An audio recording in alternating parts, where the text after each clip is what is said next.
Hello मेरे प्यारे भाई और बहनों, कैसे हो आप सभी लोग। आई होप आप सभी लोग बढ़िया होंगे और आगे भी बढ़िया रहे। तो आज का हमारा जो फॉर्म का एलिमेंट है, जो हमारा इनपुट एलिमेंट है फॉर्म के अंदर, वो है हमारा रेंज। तो रेंज क्या होता है? जब भी आपको कोई एक पर्टिकुलर नंबर के बीच में आपको कोई रेंज सिलेक्ट करनी हो, कि सपोज आपको दिया गया है कि 1 से 100 के नंबर के बीच में आपको कोई एक रेंज का नंबर सिलेक्ट करना है। तो उस रेंज में आपको कोई एक नंबर सिलेक्ट करना हो, या तो फिर आपको दिया गया है 1 से 10 में से कोई रेटिंग दो, या तो फिर कोई एक नंबर सिलेक्ट करो, तभी आपको रेंज एलिमेंट का यूज़ करना पड़ता है आपके फॉर्म के अंदर। जब भी आपको यूज़र के पास से कोई एक पर्टिकुलर रेंज लेनी है, रेंज में से कोई एक नंबर लेना है, तभी आप रेंज एलिमेंट का यूज़ कर सकते हैं।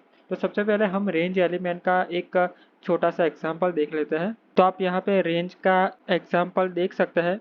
यहाँ पे कुछ एक वॉल्यूम टाइप सा बटन है, वॉल्यूम, जहाँ पे आप इसे इंक्रीज और डिक्रीज कर सकते हैं। तो आप इस प्रकार से कोई एक रेंज में नंबर को सिलेक्ट कर सकते हैं। इस तरह से कुछ रेंज हम हमारे फॉर्म के अंदर क्रिएट करने वाले हैं। तो सबसे पहले जान लेते हैं कि रेंज के अंदर कौन कौन से एट्रीब्यूट होते हैं और कैसे क्रिएट किया जाता है हमारे रेंज को। तो हमारा इनपुट का जो रेंज एलिमेंट है, उसे क्रिएट करने के लिए सबसे पहले तो हमें लेबल रखना पड़ेगा। हमें लेबल के अंदर डिफाइन करना पड़ेगा इसका डिस्क्रिप्शन, कि ये किसका रेंज है, मीन्स के ये रेंज किसके लिए दिया गया है आपको। तो यहाँ पे हमने वॉल्यूम लिख लिया है। उसके बाद आपको फॉर इस इनपुट को इस लेबल के साथ कनेक्ट करने के लिए आपको पता ही है, फॉर का यूज़ करना पड़ेगा। फॉर, उसके बाद आ गया हमारा इनपुट टाइप। तो इनपुट टाइप में आपको रेंज लिखना पड़ेगा। यहाँ पे मीन वैल्यू और मैक्स वैल्यू, मीन्स के हमारा रेंज मिनिमम वैल्यू क्या होने वाली है और रेंज की मैक्सिमम वैल्यू हमारी क्या होने वाली है, वो इसके अंदर डिफाइन होती है। उसके बाद हो गया हमारा नेम, और उसके बाद हो गया हमारा स्टेप। स्टेप यानी कि कितने स्टेप तक वो जंप करेगा, वो हम प्रैक्टिकली करके देखेंगे, तब आपको ज़्यादा अच्छे से समझ में आ जाएगा। हमने नेम क्यों डिफाइन किया, क्योंकि हमारे जो यूआरएल है, हमारे सर्वर में जो वैल्यू है वो नेम इक्वल टू वैल्यू के पेयर में जाती है, इसलिए हमें नेम को डिफाइन करना पड़ता है। तो चलिए इसका एक प्रैक्टिकल करके देखते हैं हमारी वीएस कोड के में। तो यहाँ पे हमारा प्रीवियस वीडियो का कोड है। तो हम यहाँ नीचे ही एक बी आर टैग लगा के हमारा रेंज को डिफाइन कर देते हैं। सबसे पहले बनाते हैं हम एक लेबल। उसके बाद अंदर लिखते हैं फॉर, यहाँ पे लिख लेते हैं वॉल्यूम, वॉल्यूम लिख लिया, और यहाँ पे उसका नेम भी दे देते हैं वॉल्यूम। ठीक है। उसके बाद हमारा इनपुट टैग को डिफाइन करते हैं, इनपुट। उसके बाद हम टाइप दे देते हैं उसे रेंज, या गया आप वी एस कोड यूज़ करते हो तो आपके सजेशन में ये दिखाई देगा काफ़ी सारी वैल्यू, तो ये इजी पड़ता है। उसके बाद आ गया हमारा mean value, mean equal to zero, मतलब कि मिनिमम हमारी रेंज की वैल्यू ज़ीरो होने वाली है। उसके बाद मैक्स वैल्यू, और मैक्सिमम हमारी रेंज की वैल्यू होने वाली है 100। अब लिखते हैं हम नेम, नेम लिखते हैं हम वॉल, ये छोटा सा शॉर्ट फॉर्म लिख लेते हैं हमारे। उसके बाद हाँ, सबसे पहले तो इसका आउटपुट हम देख लेते हैं कि हमारा रेंज एलिमेंट है वो क्रिएट हुआ है या नहीं हुआ है, और जब भी हम इसे सबमिट करें तो वैल्यू हमारी सर्वर में सेंड होती है या नहीं होती है। तो चलिए आउटपुट देखते हैं हम पहले।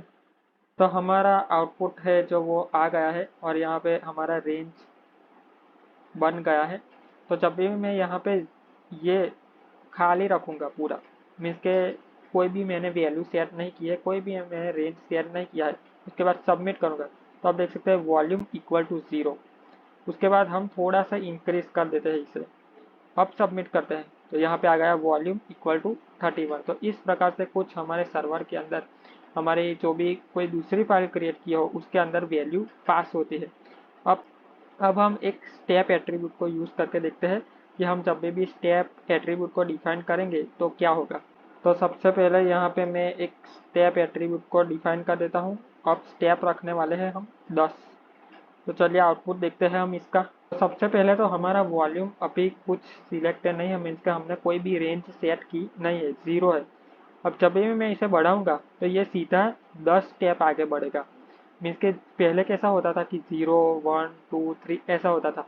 अब सीधा 0 से 10, उसके बाद आ गया 20, उसके बाद ये 30, उसके बाद ये 40, 50, 60 इस तरह से कुछ हमारा रेंज बढ़ता है। और जब भी मैं इसे सबमिट करूँगा तो आप देख सकते हैं वॉल्यूम इक्वल टू 80, तो ये 10-10 स्टेप से आगे बढ़ेगा। तो हमारा रेंज एलिमेंट कुछ इस तरह से काम करता है हमारे फॉर्म के अंदर। आई होप आप लोगों को रेंज एलिमेंट हमारा समझ में आ गया होगा और किस प्रकार से काम करता है।